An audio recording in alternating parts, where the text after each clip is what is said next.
Están viendo la grabación, se perdieron una slide en la que nos echamos como 10 minutos. Entonces, si ven esta grabación y luego tienen dudas de esta slide, pues mándenlas por el grupo. Pero ahora vamos a empezar apenas con la siguiente slide, que es esta, que es AWS RDS. Es un servicio administrado, ¿no? Que facilita toda la gestión y el despliegue de bases de datos relacionales.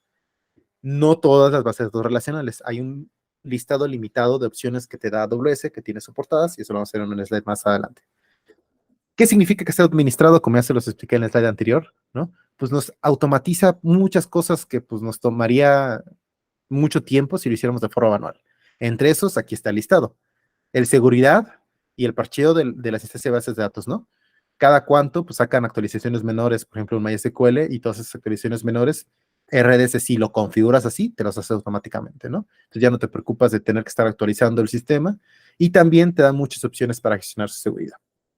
¿Qué otra cosa? Las copias de seguridad automatizadas.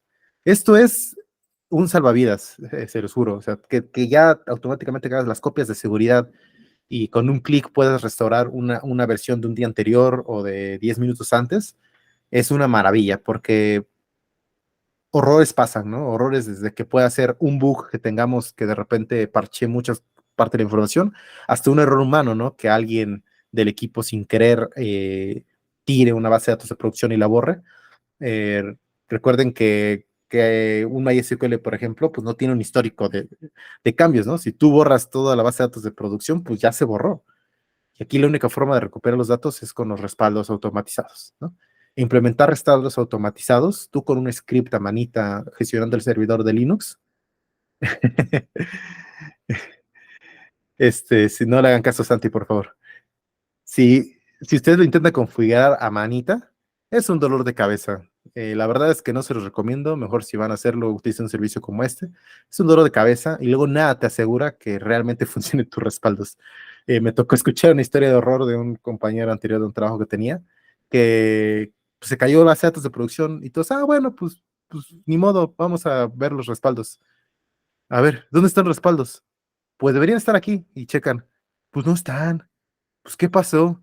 Pues Script, por una actualización, ya no era compatible con la base de datos, por alguna razón ya no se conectaba y ya no hacía el respaldo y tenían como el último respaldo de hace 6 meses. Y entonces, pues por confiarse que su script estaba respaldando, pues perdieron la información y fue un horror. O sea, sí, historias de horror hay muchísimas con la configuración de bases de respaldos, ¿no? Entonces, por eso es muy importante que lo tengas aquí automatizado, ¿no? Otra parte es la parte de actualizaciones de software para el motor de base de datos, porque arriba te decía parcheo de las instancias, pero parcheo del sistema operativo donde están corriendo, seguridad del sistema operativo. Aquí estamos hablando de actualizar, ahora sí, el motor como es el MySQL, el Aurora, el MariaDB, el que estés utilizando, ¿no? El Postgres, el que estés utilizando, las actualizaciones menores por ahí, te los puede hacer automáticamente. Ojo, no te permite hacer actualizaciones mayores. Por ejemplo, si tú desplegaste RDS con la versión 5.6 de MySQL, te va a actualizar a la 5.7, pero no te permite actualizar a la 8, ni de forma manual ni de forma automatizada, ¿eh? No hay un botón que te permite subir de una versión mayor. Para subir de una mayor a una versión mayor, tienes que desplegar otra base de datos y migrar todos los datos a manita. Es algo importante que reconocer de este servicio, que no tiene eso de migrar a una versión mayor. Otra cosa que provee es fácil escalado del almacenamiento. Es decir, que si tú lo inicias con 10 gigabytes, bueno, no te permite, 20 es lo mínimo. Si tú inicias con 20 gigabytes y dentro de 6 meses a un año de repente ya se te llenó, pues automáticamente tú lo puedes configurar para que si se va llenando el espacio, va aumentando dinámicamente el espacio. Entonces, llega a los 20, ahora te pone 30. Llega a los 30, te pone 40 y te va aumentando automáticamente el espacio. ¿Qué permite esto? Ser costo efectivo, no estar pagando por almacenamiento que no estás utilizando. Entonces, te pones un almacenamiento bajo de inicio y de forma automática RDS te va aumentando el almacenamiento. Eso es muy importante, porque hacerlo tú a mano en una instancia de S2, cuando tienes un disco duro EBS, que se acuerdan que todos esos conceptos ya los vimos, hacerlo ahí no es sencillo, no es nada sencillo. Y el problema del por qué no es nada sencillo, porque acuérdense que los EBS no pueden cambiar de tamaño. Si tú quieres cambiar de tamaño, lo tienes que tirar y volver a levantar otro con una copia y cargarle la copia al nuevo del nuevo tamaño. Es como si quisiera mi computadora, solo tiene un disco duro, ¿no? En mi computadora personal, ¿no? Y es de 1 tera. De repente quiero meterle 2 teras. No hay una forma fácil para que yo le conecte los 2 teras y que ya todo el software o toda la máquina lo esté reconociendo. Obvio que si lo utilizo como un disco duro de almacenamiento extra, pues sí jala, ¿no? Pero que sea que tenga la partición del sistema operativo donde está corriendo la base de datos, no es sencillo. Tengo que hacer un respaldo, una imagen de mi computadora, reemplazar el disco y luego esa imagen restaurarla sobre el disco y es todo un show, ¿no? Entonces, RDS lo hace y de tal forma que no hay tiempo en bajo. Entonces, eso es muy importante, no hay tiempo en bajo cuando escala el almacenamiento. Lo otro que tiene es opción multi-AZ con replicación síncrona. ¿Qué significa esto? Que te permite tener copias de tu instancia de bases de datos principal en otras zonas de disponibilidad. Recordando que ya vimos las zonas de disponibilidad. Una zona de disponibilidad es un centro de datos, ¿no? Entonces podemos tener copias de nuestra base de datos en otros centros de datos y eso es muy importante para asegurarnos resiliencia contra desastres y resiliencia contra errores.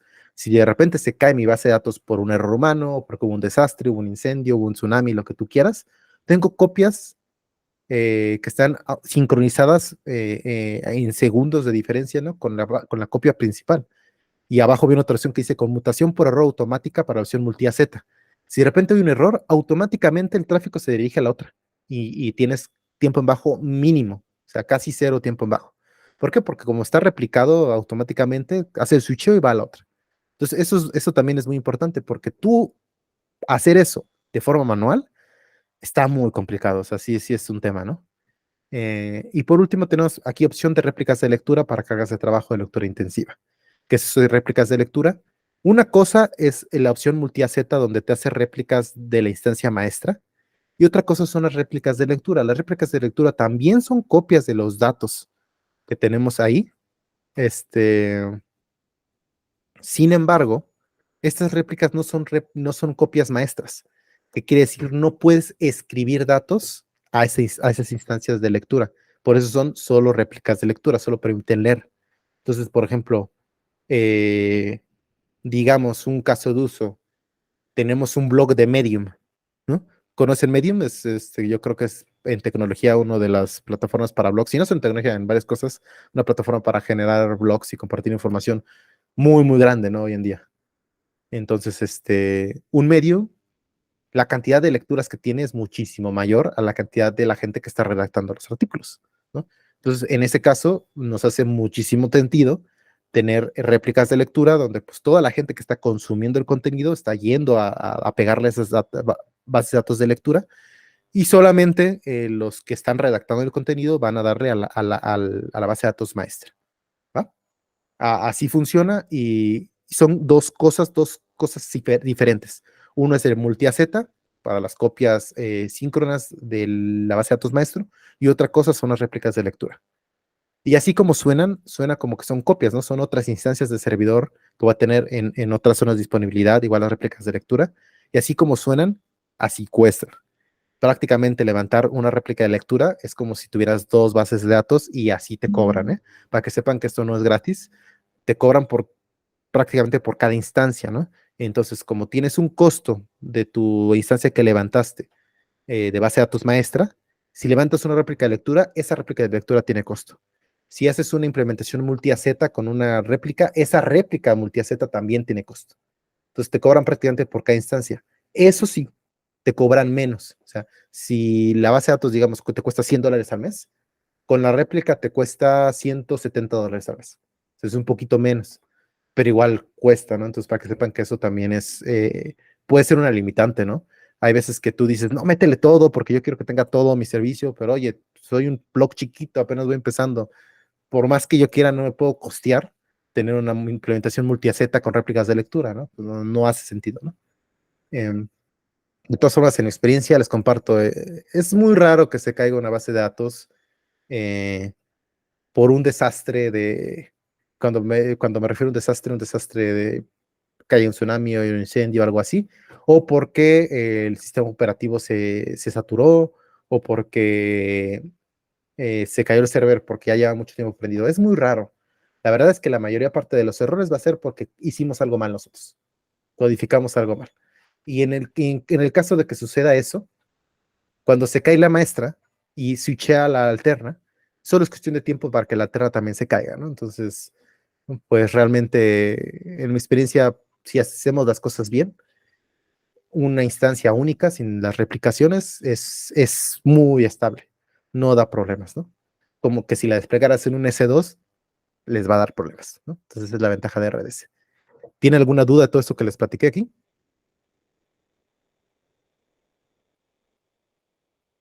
Va. Ahora bien, platicaba. Ah, mira, Carlos. ¿Qué onda, Carlos? ¿Qué pasó? Ay, Dinos. no, perdón, yo quería darle el comentario. Ok, perdón, perdón, Kike, perdón. Ah, va. Listo. Sorry, gracias. Vamos. ¿Qué motores de bases de datos tiene RDS? Me los voy muy rápido. El SQL Server, Oracle, MySQL, PostgreSQL, Aurora, MariaDB. Aquí, pues todos los de la derecha que ustedes ven son comerciales, tienen su edición community y es muy importante comentarles que cuando tú levantas esto en RDS, eh, se practica un esquema BOYL, creo es, Bring Your Own License, ¿no? Trae tu propia licencia. Entonces, si tú quieres levantar una base de datos Oracle en RDS, tienes que tener la licencia correspondiente.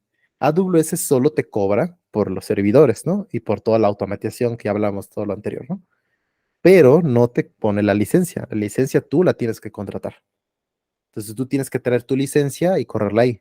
Por ejemplo, si yo levanto un MySQL, AWS RDS me permite levantar sin costo adicional una instancia de MySQL S Community, ¿no? De la versión Community, que es la open source. Bueno, no la open source, más bien la gratuita. Entonces te permite levantar un MySQL así. Pero si tú ya quieres usar la versión comercial de MySQL, bueno, eso no te lo incluye AWS RDS. Tú tienes que traer tu propia licencia y ponerla acá, ¿vale? Eso no es pregunta de examen, eso nunca te lo van a preguntar, pero bueno, es para que lo sepan. Eh, Otro tema que me gustaría destacar de este slide es el tema de Amazon Aurora. Aurora es una base de datos propietaria de AWS y de hecho, mira, estoy viendo que viene en la siguiente slide, vamos a hablar más de ello.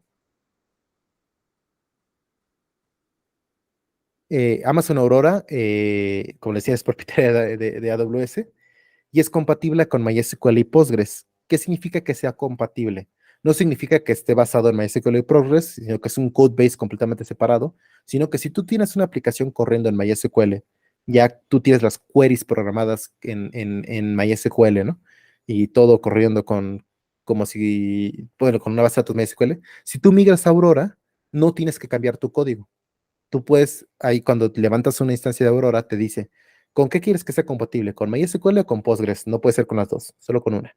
Ah, tú le dices con Postgres. Ah, perfecto. Entonces, si tú ya tenías una aplicación corriendo en Postgres, la puedes reemplazar la base de datos por mí, Aurora, yo soy Aurora, y tu backend o la aplicación que estés corriendo automáticamente de forma transparente se comunica conmigo.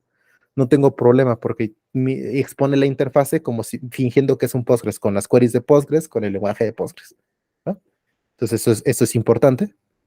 Eh, lo que viene ahorita es un claim que hace AWS. Y es muy importante entender que es, ya sabes, como Apple cuando lanza sus M2 y pone sus gráficas de, no, pues es como 10 veces más veloz, es lo mismo aquí. AWS basó su escenario ideal, dice que Aurora es hasta 5 veces más rápido que la base de datos MySQL estándar y 3 veces más rápido que las de PostgreSQL, ¿no? Y también dice que proporciona todo lo que las otras, seguridad, disponibilidad, confiabilidad, lo que tú quieras, a un décimo del costo. Este último, bueno, sí, sí es más o menos más realista porque ellos controlan el costo y lo ponen muy barato, pero que sea a 5 veces más rápido y 3 veces más rápido es un statement, es una afirmación que ha sido muy criticada o ha sido muy, pues sí, criticada por los miembros de la comunidad, ¿no? Han estado hecho pruebas y la mayoría dice, pues es que para mi caso de uso, el rendimiento es igual o peor en Aurora, ¿no? Y es donde entra AWS y dice, no, es que tienes que optimizar algunas cosas, tienes que seleccionar bien las opciones, tienes que configurarlo de manera correcta, etcétera, etcétera, ¿no? Entonces, pues no es out of the box, no es 5 veces más rápido, ¿no? Generalmente consigues el mismo performance. Ahora bien, si ya te metes y eres un super experto en Aurora y sabes cómo optimizarlo de tal manera para alcanzar estos performance extremos, bueno, ya es otro tema, ¿no? A lo mejor sí se puede, pero bajo casos de usos normales, creo que el Internet coincide, Stack Overflow coincide en que el performance es similar. Pero esto es pregunta de examen. Entonces, si te dicen, tenemos una base de datos MySQL, ¿no? Una plataforma corriendo con base de datos MySQL y necesitamos una solución que nos permita obtener un performance 5 veces mayor.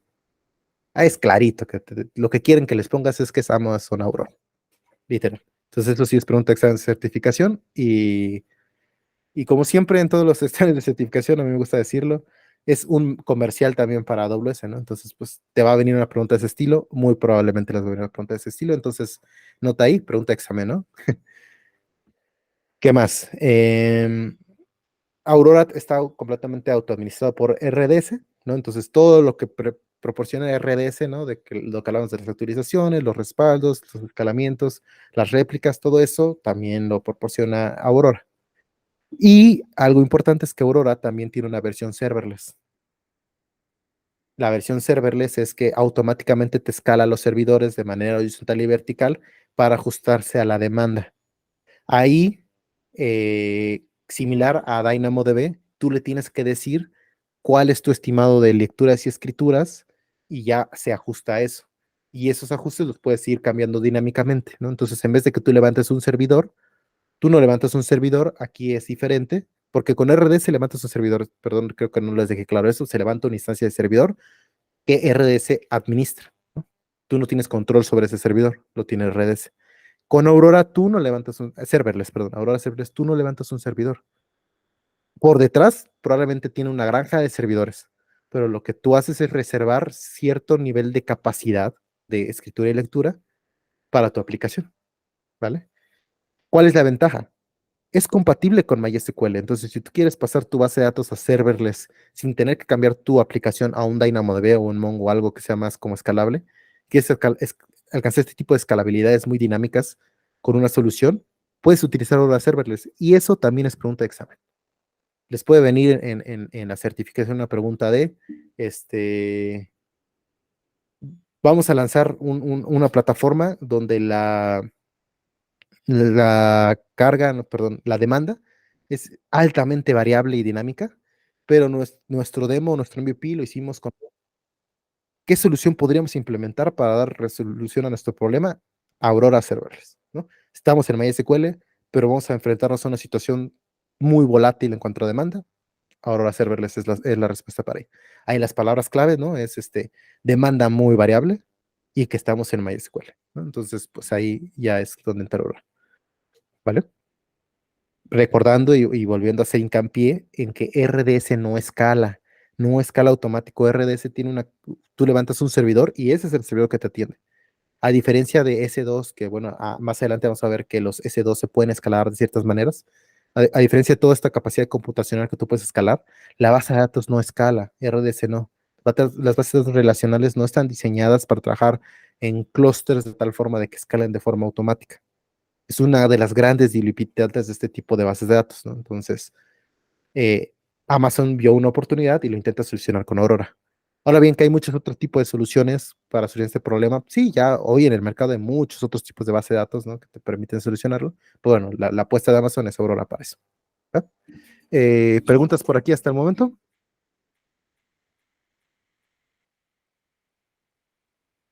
Vamos continuando. Ahora sí ya voy a agarrar este ritmo para que podamos terminar a tiempo. Em, encriptación de los datos. RDS te da la opción de encriptar en reposo todos los datos que estás guardando en la base de datos, ¿no? Es compatible con todos los tipos de instancias que tú lances en RDS, tienen esta opción de encriptar los datos en reposo y para eso utiliza el servicio de AWS KMS, que es Key Management Service, ¿vale? Que guarda las llaves con las que cifras, ¿no? El resto de los servicios. Ese servicio AWS KMS lo vamos a ver más adelante, pero mucho más adelante en las sesiones, pero no que sepan que existe y cada vez que vean encriptación en AWS, probablemente, no probablemente, seguro utiliza AWS KMS, ¿no? Y por último, no puedes cifrar on demand, o sea, no puedes cifrar una base de datos que no está cifrada. Para eso tienes que crear una copia y la copia cifrarla, ¿no? Y luego reemplazar tu original por la copia. Entonces, esto es muy importante porque si sus requerimientos eh, contemplan el que sea una encriptación, pues es importante. Aquí voy a salir un poco del slide y platicarles un poco de la experiencia. Cuando tú encriptas la información en reposo, inherentemente, te afecta el performance. Sin embargo, en mi experiencia con RDS, la verdad es que el impacto es mínimo o nulo. Entonces, mi recomendación es, a menos que su plataforma pérdidas de tiempo no sean muy críticas, yo les recomiendo activar siempre la encriptación. De hecho, ya hasta hace como unos meses, hace poquito, ya RDS pone por defecto la encriptación activada cuando creas una base de datos. Antes no lo ponían. Antes tú tenías que forzosamente seleccionar, a ver, lo quiero encriptado. Ahora es al revés, ahora ya te viene encriptado por defecto cuando la creas. La verdad es que como les digo, el rendimiento baja casi de manera nula. ¿Cómo lo logran? Quién sabe, ya son secretos de AWS. Copias de seguridad. Como les platicamos, pues les platiqué, pues ya AWS automáticamente hace las copias de seguridad, ¿va? Eh, ¿Qué tenemos? Dos tipos de copias. Una es las copias de seguridad automatizadas, que es una copia completa de tu instancia de base de datos que se realiza diariamente, ¿vale? Eso es diario y tú le configuras en qué hora lo quieres que lo haga, ¿no? Por ejemplo, tú le dices todos los días a las 4 de la mañana. Perfecto, todos los días a las 4 de la mañana ejecuta copia de seguridad completa. Sin embargo, RDS también tiene otra cosa, que son copias de seguridad de las transacciones cada 5 minutos. ¿Qué quiere decir? Que tú tienes la capacidad de dos cosas. Uno, restaurar una copia de seguridad completa que hiciste. O dos, regresar en el tiempo con periodos de diferencia de 5 minutos. Y eso es súper útil, porque si hubo un error así muy puntual y estás en el margen de los 5 minutos antes de que haga otra copia, pues tú puedes regresar el tiempo al anterior. Y eso cabe decir que es súper poderoso, ¿no? Entonces, en vez de perder los datos de todo un día, solo pierdes los de 5 minutos. Entonces, eso es poderoso. Bueno, aquí el siguiente punto dije lo que les acabo de decir, ¿no? Tú puedes restaurar en el tiempo hasta hace 5 minutos, ¿no? Entonces, eso es muy importante. Y por defecto, AWS te retiene 7 días de datos. Te retiene 7 días de las copias de seguridad completas diarias y te retiene, no me acuerdo cuántas, eso sí no lo puse aquí, perdón, pero las de transacciones es menos tiempo. No me acuerdo exactamente cuánto, pero es menos tiempo. Ahora bien, la retención de las bases de las copias completas lo puedes incrementar hasta 35 días en caso de que quieras. El único problema de esto es que las transacciones son las deltas, ¿no? Entonces, eso es un volumen de datos compacto, ¿no? Son deltas. Las copias completas diarias, pues si tú tienes una base de datos de 100 gigas, cada día pues se realiza una copia y son 100 gigas que estás guardando. Y eso te lo cobra AWS, no es gratis. Entonces, pues eso es un tema a considerar, ¿no? Si tienes 7 días reteniendo las copias diarias, significa que si son 100 gigas, pues vas a tener 800 gigas de almacenamiento ocupado, lo cual pues es caro si consideras que el almacenamiento EBS, porque este es el almacenamiento EBS, te cuesta $0.1 al mes, pues estamos hablando de una cantidad importante, ¿no? Son 800 gigas, $80 al mes por solamente guardar respaldos. Entonces, también hay que contemplar la retención. No nos vayamos a alocar y decir, no, pues yo quiero que mi base de datos tenga la máximo de retención. Es que eso te genera costos, ¿no? Entonces también hay que cuidar esa parte.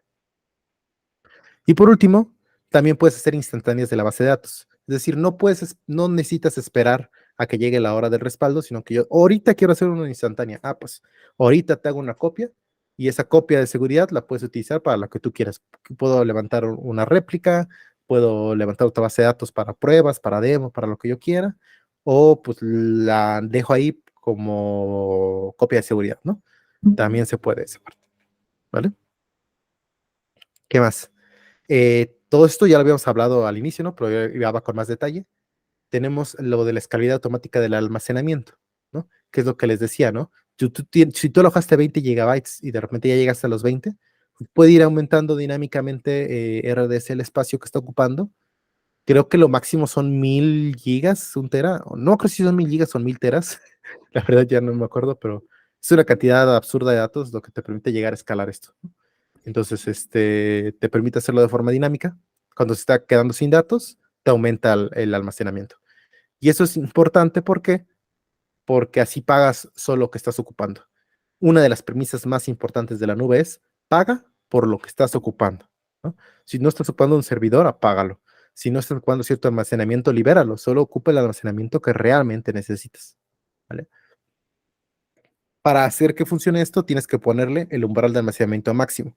¿Qué significa esto del umbral máximo? Tú le dices, ok, yo te doy 20 gigabytes y tú puedes crecer automáticamente, pero solo hasta 1 terabyte.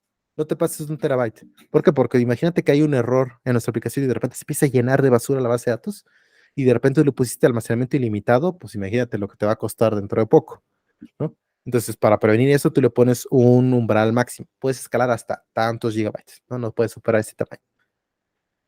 Esta parte del almacenamiento escalable, pues es útil cuando pues no sabes cuántos datos realmente van a entrar, ¿no? Si de repente te van a entrar muchísimos datos y no sabes cuánto es, y no tener que aprovisionar por adelantado ese espacio, ¿no? Y pues listo. ¿Qué más? ¿Qué más tenemos? También esta parte de la multizona de disponibilidad, que el multiacete que ya lo platicamos, ¿no? Como les platicaba, esto principalmente es para recuperación ante desastre, tolerancia entre errores, ¿no? Tolerancia hasta desastres. Em, el nombre lo dice todo, es multizona de disponibilidad. Significa que te va a crear una copia en otra zona de disponibilidad, ¿vale? Eso significa que va a estar en otro centro de datos. Si de repente una agencia terrorista llega y explota una bomba en el centro de datos 1, siempre vas a tener una copia completa de tu información en el centro de datos 2, ¿no? Para activar esto tienes que hacerlo desde que estás lanzando la instancia al inicio en el asistente de lanzamiento. Y bueno, esto aquí es una recomendación. Siempre nos recomiendan utilizar almacenamiento IOPS aprovisionado para instancias de bases de datos. ¿Qué significa esto? Que hay que utilizar bueno, es que ahí te da una opción para seleccionar el tipo de almacenamiento. Tienes que utilizar un almacenamiento EBS de tipo GP3, creo se llama. Y ese te permite configurar de forma personalizada la cantidad de inputs y outputs que va a tener el disco, ¿no?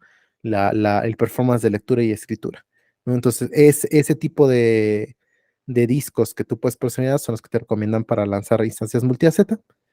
Y lo último es que no puedes elegir en dónde va a lanzar, o sea, en qué zona de disponibilidad se va a lanzar la copia. En alguna vas a tener una copia, pero no te puedo decir en cuál, ¿no? Ahí supongo que lo hacen para pues, optimizar costos ellos mismos, ¿no? No te especifican en cuál zona de disponibilidad lo vas a tener. Pero pues puedes estar seguro de que tú tienes una copia de todos tus datos en otra zona de disponibilidad, en otro centro de datos, ¿vale? Y voy a cerrar esta parte del resumen de todo lo que tiene con las réplicas de lectura. Las réplicas de lectura, como ya les comenté, se utilizan cuando hay aplicaciones con muchísima lectura, como un blog, ¿no? Y pues no tienes tanta escritura, ¿no? Hay un volumen menor de usuarios que están escribiendo versus el volumen de datos que están leyendo datos, ¿vale? Nos sirven muchísimo para eso porque entonces en tu instancia maestra ejecutas todas las escrituras y le liberas recursos de lectura. Antes tu réplica maestra, aparte de gestionar las escrituras, también gestionará las lecturas. Así pues le encarga esa responsabilidad a otras instancias y con eso pues tiene más capacidad para gestionar las escrituras. Ahora bien, una limitante de esto, y es porque MySQL no está diseñado para tener clusters, ¿verdad? Al menos no de forma nativa y que te permitan hacer este tipo de escalamientos horizontales, podríamos decirle de cierta manera, solo nos permite hasta 5 réplicas de lectura. Y una cosa importantísima que viene aquí en el texto es que son replicación asíncrona, significa que la lectura es eventualmente consistente. ¿Qué significa eso? En palabras mortales, la instancia principal cuando recibe una nueva lectura, levanta un evento, levanta la mano y dice, tengo un nuevo dato, aquí está, véanlo y lo publica, ¿no? Ese es mi nuevo dato. Cuando ustedes quieran, guárdenlo en sus copias. Entonces, si ahorita está ocupada la base de datos 2, la réplica de lectura 2, porque está atendiendo peticiones, pues hasta que se desocupe va a voltear a ver, mira, hay un nuevo mensaje, mira, actualizaron esta información, la jalo y la actualizo en mi base de datos. Pero eso significa que hay un periodo de tiempo en el que posiblemente la información no esté actualizada en todas las copias en todas las réplicas de lectura, ¿no? Entonces es un tema a tener en cuenta. En mi experiencia es un tiempo muy, muy bajo, entonces no se deberían de preocupar mucho por eso, a menos que sea información crítica como transacciones de un banco, por ejemplo, ¿no? Ahí sí, pues no, no te sería muy, muy mal que no se replicara de forma síncrona, ¿no? Ese sería un problema. Eh, ¿Qué otra cosa? Se pueden desplegar en múltiples zonas de disponibilidades, así como las implementaciones AZ, ¿no? Puedes tener una copia de relectura en otras zonas de disponibilidad, siempre y cuando estén dentro de la misma región. Siempre y cuando estén en la misma región, bueno, eso viene en el reciente, no voy a adelantar, pero bueno, también puedes tener en diferentes regiones, pero tiene una implicación de costo que ahorita viene en el siguiente slide. Algo que no les dije hace rato y que ahorita me acordé de comentarles es que es muy importante. em, Como dijimos, aquí se recomienda este uso cuando tienes pocas escrituras, muchísimas lecturas. Pero ¿qué pasa si tengo una solución donde tengo muchas escrituras y muchas lecturas? Ah, bueno, en ese caso, si es chiquita tu solución, probablemente puedas seguir utilizando redes. Pero si ya es una solución a escala con millones de usuarios, es donde puedes empezar a pensar que a lo mejor, un motor de base de datos relacional como MySQL no sea la mejor opción. Y es donde puedes empezar a preguntarte, oye, volteo a ver a DynamoDB, volteo a ver a DocumentDB, volteo a ver a MongoDB, o sea, ¿qué alternativas tengo? Un Redis, o sea, yo sé que es base de datos en memoria, pero también tiene persistencia y ya últimamente estoy utilizando más y más como base de datos primaria. Volteo a ver un Redis, o sea, ¿qué opciones hay allá afuera que me mantengan este performance como equilibrado entre lecturas y escrituras y que me permite escalar a millones, ¿no? Bajo ese punto de vista, puede ser que RDS no sea la mejor opción, ¿no? Las bases de datos relacionales, ¿no? Y para cerrar un poquito esta parte de las ventajas que tiene RDS, las réplicas de lectura, lo único que hay que contemplar es que te pueden poner no solo el costo de la instancia que estás duplicando, ¿no? Que les diga, les van a cobrar la nueva copia que estás levantando, igual y más barata que la original, pero les van a copiar. También les cobran la transferencia de los datos. Si estás en la misma región, acuérdense que las regiones son un conjunto de centros de datos conectados por enlaces de baja latencia, ¿no? Si de repente tú estás en la región de Estados Unidos este y quieres tener una copia de réplica lectura en Estados Unidos, en una región del oeste, son regiones diferentes. Eso significa que cada vez que se sincronicen los datos entre ellas, vas a incurrir en un costo por la transferencia de datos, ¿va? Eso es un tema importante también a contemplar. Aunque bueno, déjenme decirles que este no es pregunta de examen, ¿eh? No se preocupen tanto, es como conocimiento, pero como pregunta de examen nunca la he visto. Y bueno, cerrando esta parte de las ventajas, ¿hasta aquí alguna duda, algo que quieran comentar? Va, sigamos. ¿Qué tenemos después? Tenemos grupos de subredes para bases de datos. Esto ya no es tanto una de las ventajas de AWS, sino uno de los requisitos que tienes que hacer para desplegar una base de datos en AWS, ¿va? ¿A qué se refiere esto de grupos de subredes? Literalmente, lo único que es un grupo de subredes es cuando tú vas a desplegar una instancia, te pide crea un grupo de subredes. ¿Y qué es esto? Es un listado de subredes en las que se puede desplegar la instancia Amazon, ¿va? ¿Por qué es importante decirle en qué subredes puede desplegar la instancia? Porque, como se recordarán, podemos tener subredes públicas y subredes privadas. Y generalmente nuestras instancias de base de datos las queremos poner en la subred privada, ¿no? Entonces, como queremos eso, tenemos que indicarle a AWS cuáles son las subredes privadas donde lo va a poner, porque por muy tonto que parezca, la infraestructura de AWS es tonta.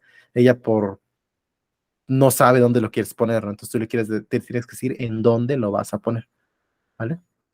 Cada grupo, eso sí es importante, tiene que tener mínimo dos subredes. Entonces, si tú quieres desplegar una base de datos en una VPC que tú crees, tienes que crear mínimo dos subredes para desplegar ahí tu base de datos. Y si quieres que sean privadas, pues tienes que tener dos subredes privadas, ¿va? Y por último, lo más recomendable es que si vas a hacer eso de crearte una VPC, ¿no? Y vas a desplegar una base de datos, crees una subred privada en cada zona de disponibilidad de la región. Por ejemplo, la principal, que es Virginia, tiene 6 zonas de disponibilidad. Pues te recomiendan crear seis subredes privadas y agregarlas en este grupo de subredes para la base de datos y que en alguna de ellas despliegue la instancia. Ahora recordando, hacer estas subredes, hacer esta VPC no tiene costo, siempre y cuando no estemos contemplando que tenga un gateway NAT, ¿no? Pero fuera de eso, no tiene costo. Entonces, no nos cuesta nada cuando le estemos desplegando la subred, bueno, la VPC, pues crear 6 subnets privadas en cada una de las regiones. ¿Vale? ¿Qué más?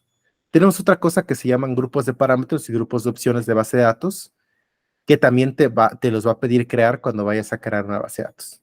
Los grupos de parámetros, literal, son un conjunto de valores de configuración que le pasas a la instancia de bases de datos, ¿no? Por ejemplo, ahí uno de los parámetros que yo ocupo con mayor frecuencia, o el que más bien el único que ocupo de manera regular, es uno que se llama Trust Pin Function Creators. Ese parámetro lo que me dice es que si un usuario que no sea root puede crear funciones o no en la base de datos. Habilitar este permiso es importante porque generalmente, bueno, como ustedes lo han manejado a la fecha, generas procedimientos almacenados en la base de datos. Y para poder crear y generar procedimientos y funciones en la base de datos, necesitas este parámetro seteado en uno, ¿vale? Entonces, ese es un tema importante. Y si no configuras un grupo de parámetros, se queda uno de forma automatizada. Y luego, ¿qué son los grupos de opciones? Son configuraciones adicionales con características adicionales de opciones, pero son más del lado de AWS, ¿no? Más como funciones especiales con las que se conecta a AWS. Yo les puedo compartir, por ejemplo, que en las instancias de AWS RDS MySQL, instancias de MySQL en Amazon, no cuentan con opciones especiales.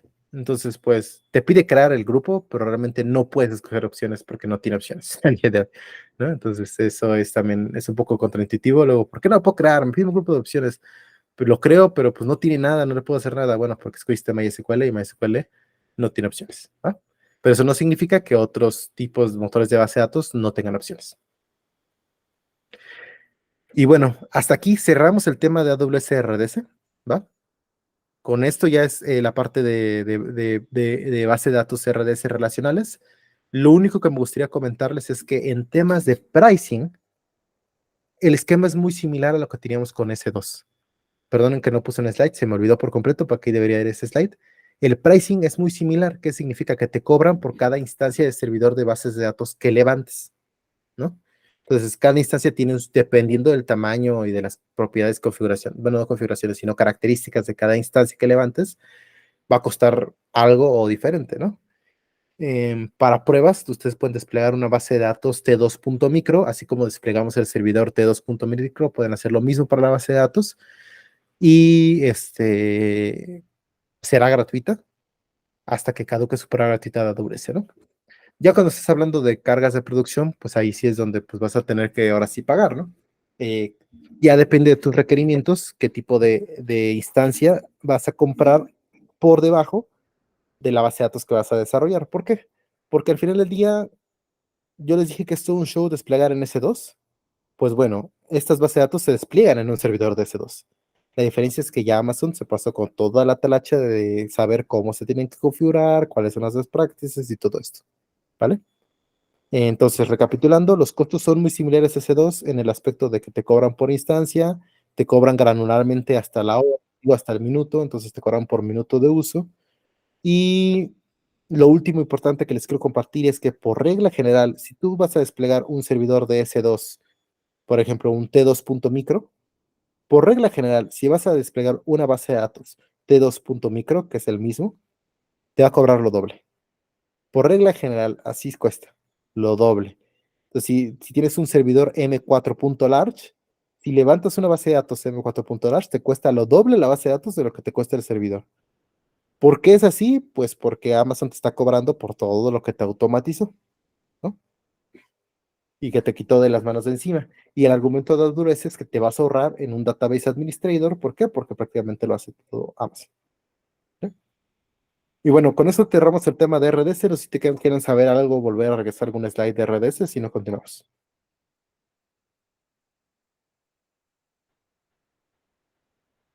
Perfecto. Luego tenemos Elasticache. Elasticache, como les dije, es otra solución de almacenamiento, pero funciona como almacén de datos en memoria. Y debido a esto, su principal caso de uso es fungir como una capa de caché enfrente de una base de datos, ¿no? Entonces tú cuando vas a la base de datos, realmente no vas directo a base de datos, sino vas primero al caché, que en este caso estaría en el Elasticache, y de ahí, si no está ahí la respuesta, ya vas a preguntarle al guardia, ¿no? Para que haga la pregunta correspondiente. Es un servicio web, entonces es fácil de implementar, operar y escalar. Literalmente en la consola es como crear este clúster de Elasticache, te va a pedir algunas configuraciones, lo levantas y listo, ya lo tienes, ¿no? No es rocket science. Te permite mejorar el rendimiento de las aplicaciones web y mobile también. ¿Cómo? Porque pues es un caché, ¿no? Que eso significa que los accesos a la información son más rápidos. Y aparte es un servicio administrado, no te tienes que preocupar por saber si actualizaste correctamente, si le pusiste la suficiente carga, que si tiene agua, no tiene agua, perdón, agua, perdón, me noté porque estaba tomando agua. Este, y no tienes que preguntar porque si tiene los respaldos, las actualizaciones, nada de eso. Todo lo hace Adobe por ti, ¿no? Tú nada más le das activar, poner frente a mi base de datos y listo. ¿Qué más? Pues hay un caso de uso, ¿no? Imagínate que es un blog y de repente tienes un post que hizo no sé, alguna persona muy, muy famosa y ese post es muy popular. Pues ese post cuando accedan la primera vez se va a guardar en la caché y de ahí el resto de los millones de usuarios que lleguen no van a ir a la base de datos, ¿no? Sino que lo van a jalar de la caché porque ahí está guardado, ¿no? Entonces es muy útil para dos cosas, ¿no? Uno, reducir los costos de por tener una instancia muy grande de base de datos. Si tú le pones caché, una instancia mediana te va a aguantar tanto como una grande, ¿no? Y otra, pues es más rápido la respuesta. Ventajas, nuevamente. La latencia, ¿no? Como decías, mejoras muchísimo la latencia. Y cuando tienes cargas electrointensiva, aquí, mira, vienen algunos ejemplos como redes sociales, juegos, compartido de medios, yo les diría también la parte de los blogs, ¿no? Que les decía. Todo eso, pues son cargas de lectura intensivas, pues la latencia es mucho menor. Que otra parte, te mejora el rendimiento de las aplicaciones mediante el almacenamiento de datos críticos en la memoria para un acceso de baja latencia. Es prácticamente lo mismo con otras palabras, ¿no? O sea, los datos que son muy importantes los tienes en caché siempre y es más rápido que los accedas. Y por último, también Elasticache ya es automáticamente compatible, y esto es muy importante, con las réplicas maestro-esclavo y multi-AZ que se pueden hacer en RDS. Esto es importantísimo, porque pon tú que tú levantaste estas copias, ¿no? De réplicas de lectura con la implementación AZ y todo, tienes súper así resiliente a errores y a la carga, y que no existiera Elasticache. Demonios, ¿cómo le pongo caché a esto? Muy complicado ponerle caché a esto con una solución tú propietaria que quieras hacer con S2 o con lo que tú quieras. Está complicadísimo porque ¿cómo vas a dar soporte para todas las réplicas de lectura y también para la parte de la multi-AZ? Está complicado y por eso AWS hizo esto, ¿no? Para facilitar poner el caché con un clic y ya lo tienes, ¿no? Y por último, es completamente administrado y escalable.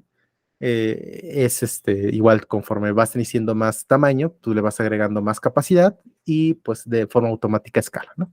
Entonces ahí no hay tanto problema. Hay dos tipos principales de Elasticache, Memcache, bueno, son literalmente los motores para el caché. Uno es Memcache, que es un sistema de almacenamiento de caché de objetos en memoria. Es muy famoso el Memcache, ¿no? Muchas empresas utilizan Memcache y pues por eso, si tu solución es exclusivamente de caché, la mejor opción es Memcache. O sea, si solamente vas a utilizar esto para caché, lo mejor es Memcache.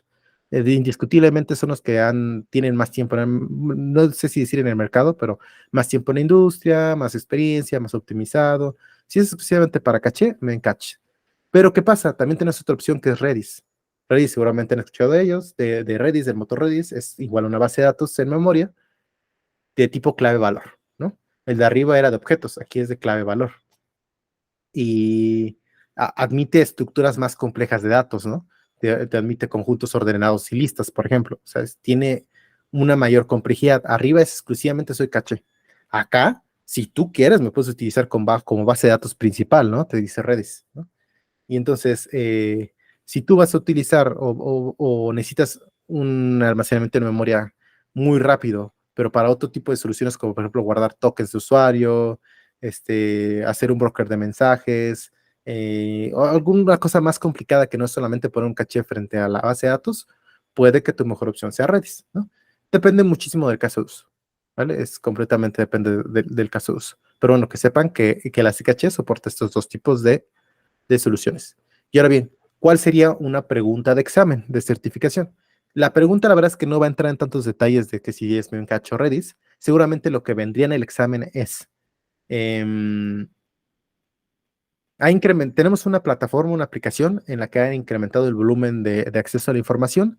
Nuestra base de datos todavía no se satura, está saludable.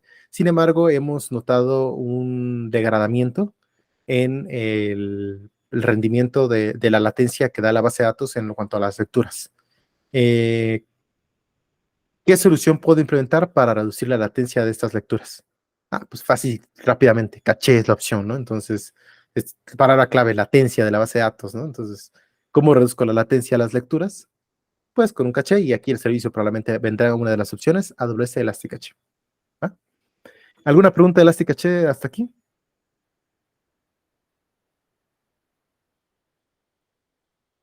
Excelente. Sigamos, ya vamos a terminar, ¿eh? Y ya nada más para cerrar, vamos a tener un par de slides de Database Migration Service. Creo que les di súper resumen hace rato. La verdad es que lo que es un servicio que facilita la migración de bases de datos relacionales, ya sea de nube a nube, o sea de tu on-premise a la nube.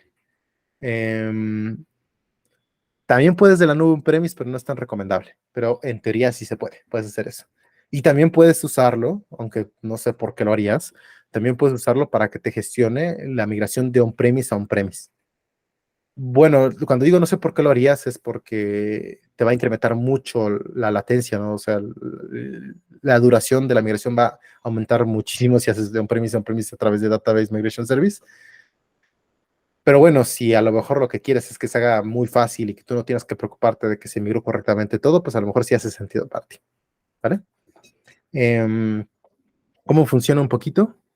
Eh, Levanta una instancia temporal, ¿vale? Una instancia temporal que se encarga de sincronizar la migración entre las bases de datos que tú le pediste. Y es importante que tú puedes migrar incluso entre motores de base de datos diferentes. ¿Cómo? Porque tiene una cosa que se llama WCSST, ¿no? Que es de conversión de esquemas, que te traduce un esquema de MySQL a un esquema, por ejemplo, no sé, Oracle, o un esquema Aurora, o lo que tú quieras. O sea, tú puedes migrar, siempre y cuando sea soportado por RDS, tú puedes migrar de una base de datos a otra base de datos de otro motor. Lo único que sí es que te va a tomar tiempo porque tú tienes que indicarle exactamente a la base de datos a través de ese servicio de SCT, cómo vas a traducir las tablas de un lado al otro lado, ¿vale? Otro punto importante de esto es que te puedes, si tú quieres, migrar de una instancia de base de datos a S3, ¿no? Que es un almacenamiento de objetos. Igual como usando la herramienta de conversión de esquemas, ¿no? Tú le vas a indicar, transforma esta tabla a un archivo Excel de esta manera y guarda este archivo, perdón, Excel no, CSV en S3 de esta manera, ¿no? Tú puedes hacerlo así y también te sirve para eso de MS, aunque la opción recomendada para este tipo de cosas es otra, que sea WC Glue, pero bueno, eso es otra. Creo que sí puse que vemos a WC Glue mucho más adelante, cuando veamos temas de analítica y análisis de datos masivos. Pero bueno, también con Database Migration Service podrías. Database Migration Service sí es pregunta de examen también por eso. Por eso puse Elastic Cache Migration Service, porque son preguntas de examen. Seguramente les va a venir, ¿no? Tenemos una base de datos on-premise, MySQL, y queremos migrarla a la nube. ¿Qué servicio de AWS puedo utilizar para facilitar la migración? Pues, Database Migration Service, AWS DMS. Se acabó, no hay más. No les van a preguntar algo más complicado como de cómo funciona, que la de conversión de esquemas, eso no va a venir. La verdad es que solo va a venir esta pregunta que les acabo de hacer, ¿no? Y pues listo, con eso cerramos todo el tema de RDS. Hasta aquí, ¿alguna pregunta que tengan, algo que quieran saber, preguntar, algo no les quedó claro?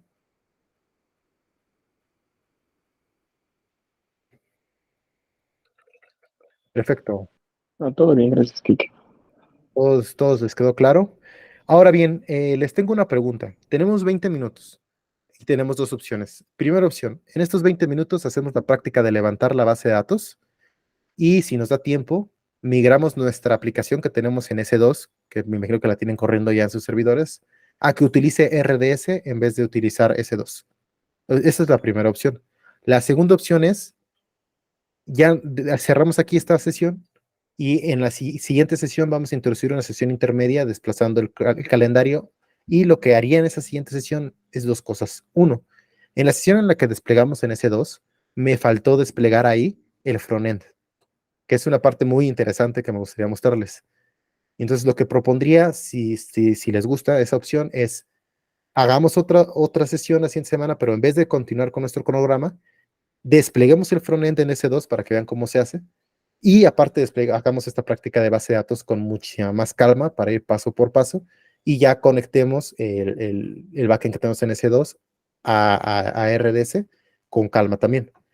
¿Cuál opción prefieren? La verdad es que cualquiera de las dos para mí está bien. ¿Cuál es la opción número 3, Chuy? No, o sea, por Shrek, pero no esa, la última. Sí, yo también creo que la Quedarnos última igual, estaría bien. la dos. Ok, Sí, la perfecto. dos. Va, pues por votación, entonces aquí cerramos hoy con teoría y la siguiente sesión es que sea de pura práctica, terminando la práctica de despliegue en el servidor del frontend y desplegando la base de datos en RDS. Va, pues Ok. listo, pues ya acabamos con esto, quito la grabación y pues vuelve y juega. No sé si alguien se trabó con una práctica anterior que quieran aprovechar el tiempo para resolver alguna duda de cualquiera de las sesiones que hemos tenido. Adelante, ¿eh? Yo estoy bien, yo he estado